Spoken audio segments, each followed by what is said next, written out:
Hi friends, welcome back to my YouTube channel અને સ્વાગત છે તમારું આજના નવા ફ્રેશ બ્લોગમાં. અને આજે છે જન્માષ્ટમી, તો આજે અમે જઈ રહ્યા છીએ તુલસીશ્યામ.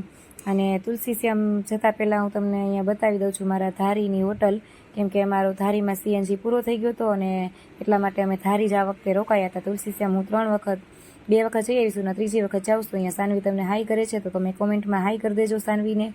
અને ધારીથી તુલસીશ્યામ જવાના 40 કિલોમીટર જેવો રસ્તો છે. તો અમે સવારના 8 વાગે નીકળી ગયા છીએ.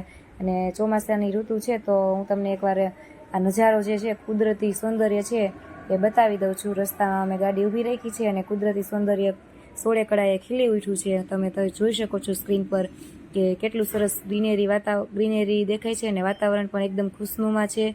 અને હજી સવારના 7 જ વાગ્યા હતા, વહેલા નીકળી ગયા છીએ ટ્રાફિક ન નડે એટલા માટે, કેમ કે આજે જન્માષ્ટમી છે તો બધા જ દર્શન કરવા માટે આવ્યા છે.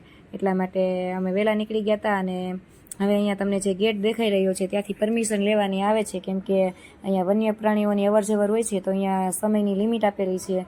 અહીંયા તમને સવારના 7થી લઈને 6:30 સુધી જ એન્ટ્રી મળે છે. 6:30 પછી અહીંયા તમને એન્ટ્રી મળતી નથી. તો તમે જાઓ તો 6:30 સુધીમાં તમે એન્ટ્રી લઈ લેજો, તો જ તમને જવા દેશે અંદર, પછી તમને અંદર નહીં જવા દે. અહીંયાથી પરમિટ લેવાની હોય છે અને પરમિટ બિલકુલ નિઃશુલ્ક છે, એટલે કે ફ્રીમાં છે. તો અહીંયાથી તુષારે પરમિટ લઈ લીધી છે. આ ગેટ આવે છે ત્યાંથી એકદમ ફોરેસ્ટ એરિયા, એટલે કે જંગલ વિસ્તાર ચાલુ થાય છે. અને એ જંગલમાં તમને ઘોડા, પછી હરણ, સિંહ, મોર, વાંદરા આવા વન્ય પ્રાણીઓ જોવા મળે છે. અને ક્યારેક આપણા નસીબમાં હોય તો સિંહના દર્શન થાય છે. અને અમને સિંહના દર્શન નહોતા થયા. હું ત્રીજી વખત તુલસીશ્યામ આવી છું, તોય મને અહીંયા સિંહ જોવા નહોતા મળ્યા. પણ સિંહ નહોતા જોયા, પણ મોર, વાંદરા અને ઘોડા ને ઊંટ ને એવા વન્ય પ્રાણીઓ અહીંયા અમને જોવા મળ્યા હતા.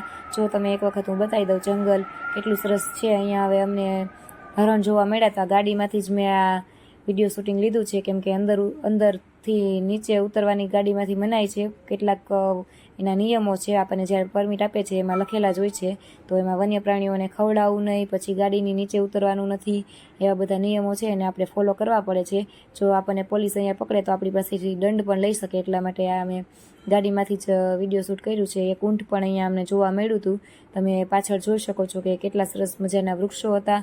પછી અમને અહીંયા કેટલાક નેસડા પણ જોવા મળ્યા હતા. આપણે કાઠિયાવાડી ભાષામાં અને નેસડા કહેતા હોઈએ છીએ. એ નેસડામાં એ લોકો રહેતા હોય છે. અને અહીંયા અમને એક છોકરો જોવા મળ્યો, તો મેં એને પૂછ્યું હતું કે અહીંયા સિંહ જોવા મળે છે, પણ એ એમ બોલ્યો કે અહીંયા સિંહ નથી હોતા, પણ હોય છે, પણ ક્યારેક આપણને જોવા મળે છે સિંહ. અને આપણે જે મંદિરે જાય છે, મંદિરનો હું તમને આગળ ઇતિહાસ પણ કહીશ, જેટલો મને ખબર છે એટલો. તો તમે મારો વિડીયો છેલ્લે એન્ડ સુધી જોજો.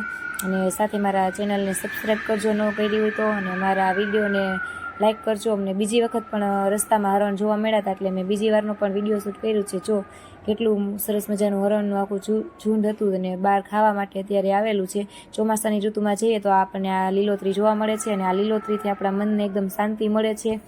એટલા માટે અમે ચોમાસાની ઋતુમાં એક વખત આ પ્રવાસ કરવાનું વિચાર્યું હતું. અને આ સાતમ આઠમ હતી તો કીધું ચાલો અહીંયા આપણે સ્પેશિયલ જંગલ જોવા માટે જ અહીંયા જઈએ છીએ.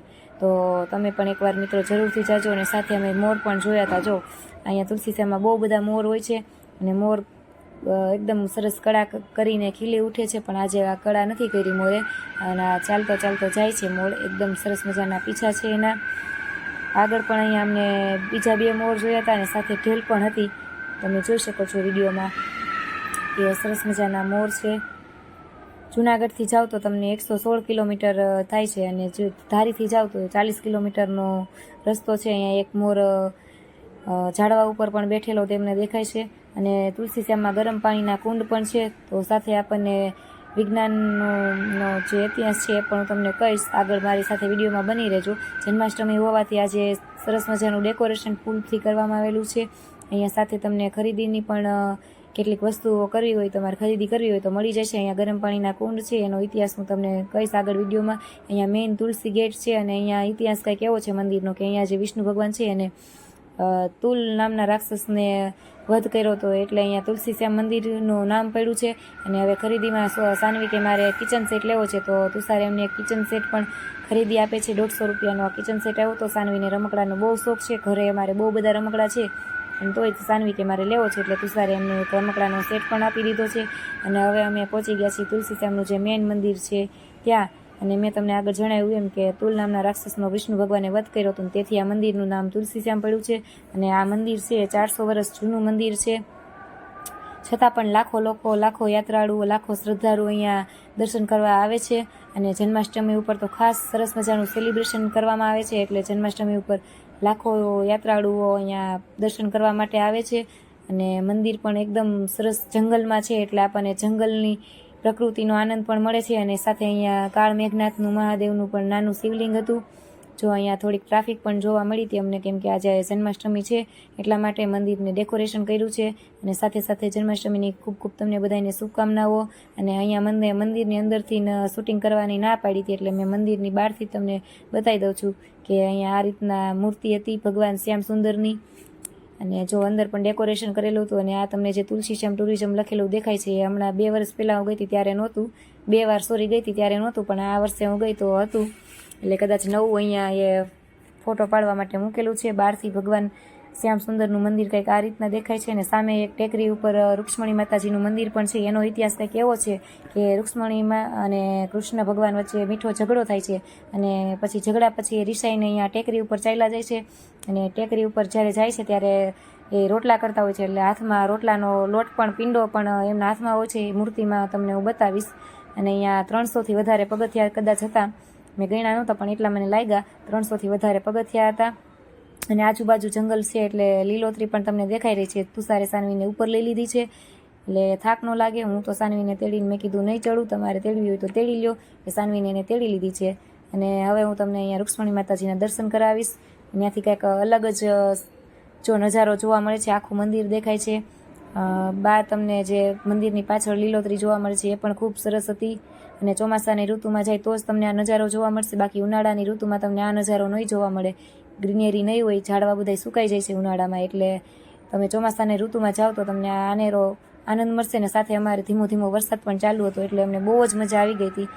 સાથે અહીંયા પતરા ઉપર નાખેલા છે, એટલે અહીંયા આપણે બેસીને થોડી વાર આરામ કરી શકીએ છીએ. અને અહીંયા મને પથ્થરની આ જે દેવડી દેખાય છે એ લોકોએ કરેલી છે. મને માન્યતા એવી છે કે આ જેટલી પથ્થર આપણે પથ્થર ઉપર પથ્થર રાખીએ તો એટલા માળનું આપણે મકાન થાય. પણ આ એક શ્રદ્ધા છે, મને ખબર નથી આ કે હકીકત આમાં શું છે. શ્રદ્ધા લોકો આવું માને છે. તમે જો આવી શ્રદ્ધામાં માનતા હોય તો કોમેન્ટ કરજો અને મને જણાવજો.